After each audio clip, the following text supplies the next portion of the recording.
Saudi അറേബ്യയിൽ വധശിക്ഷയ്ക്ക് വിധിക്കപ്പെട്ട് ജയിലിൽ കഴിയുന്ന ഫറൂഖ് കോടമ്പുഴ സ്വദേശി അബ്ദുൾ റഹീമിന്റെ മോചനത്തിനായുള്ള ദയാധനം വിദേശകാര്യ മന്ത്രാലയത്തിന്റെ അക്കൗണ്ടിലേക്ക് കൈമാറി.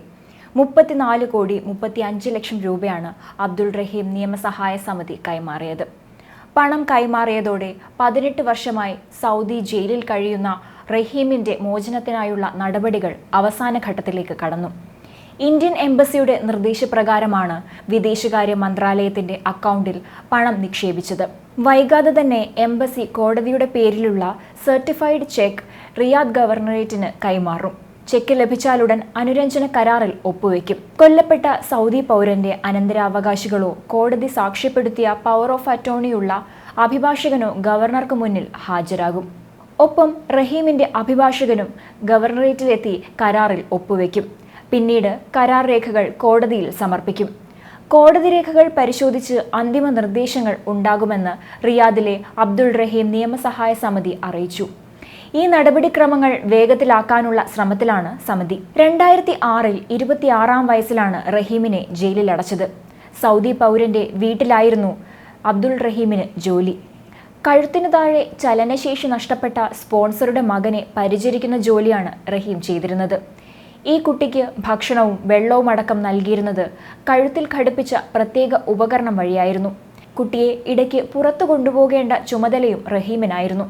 2006 ഡിസംബർ 24-ന് കുട്ടിയെ കാറിൽ കൊണ്ടുപോകുന്നതിനിടയിൽ റഹീമിന്റെ കൈ അബദ്ധത്തിൽ കഴുത്തിൽ ഘടിപ്പിച്ച ഉപകരണത്തിൽ തട്ടുകയും ബോധരഹിതനായ കുട്ടി പിന്നീട് മരിക്കുകയുമായിരുന്നു. കൊലപാതക കുറ്റം ചുമത്തിയതിനെ തുടർന്ന് കഴിഞ്ഞ 18 വർഷമായി ജയിലിലാണ് റഹീം. ശിക്ഷ ഒഴിവാക്കാൻ കുടുംബം 34 കോടി രൂപ ആവശ്യപ്പെട്ടിരുന്നു. കുട്ടിയുടെ കുടുംബം ദയാധനം നൽകിയാൽ മാപ്പ് നൽകുമെന്ന് അറിയിച്ചതോടെയാണ് സുമനസുകളിൽ നിന്നുള്ള പൊതുധനസമാഹരണത്തിലൂടെ 34.5 കോടിയോളം രൂപ സ്വരൂപിച്ചത്. ഈ പണമാണ് ഇപ്പോൾ വിദേശകാര്യ മന്ത്രാലയത്തിന് കൈമാറിയത്. ഈ തുക ലോകമെമ്പാടുമുള്ള മലയാളികൾ ഒറ്റക്കെട്ടായി ചേർന്ന് സമാഹരിച്ചു. ഇത്രയും വലിയ ഉദ്യമത്തിൽ മലയാളി വ്യവസായിയായ ബോബി ചെമ്മണ്ണൂർ പങ്കാളിയായിരുന്നു. ഇതിൽ പങ്കാളിയായതിൽ തനിക്ക് അഭിമാനമുണ്ടെന്നും ബോബി ചെമ്മണ്ണൂർ പറഞ്ഞിരുന്നു. റഹീമിന്റെ മോചനത്തിനായി ആരംഭിച്ച ട്രസ്റ്റ് വഴിയായിരുന്നു പ്രധാനമായും ധനം സമാഹരിച്ചത്.